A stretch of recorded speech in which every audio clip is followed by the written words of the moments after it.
Hi guys, welcome back with me again in this channel. On today's tutorial, I'm going to show you how you can change the Zoom background when you are in a meeting on Zoom app mobile.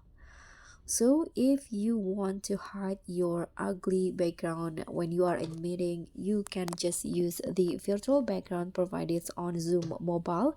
And through this video, I'm going to tell you how you can make that happen. So first, let's just launch the Zoom app, this one. As you notice that Zoom has changed its name to Zoom Workplace, and there are also some changes on the apps, including the Zoom background settings. So let's just start a new meeting to show you how you can change the background. You can click on start a new meeting.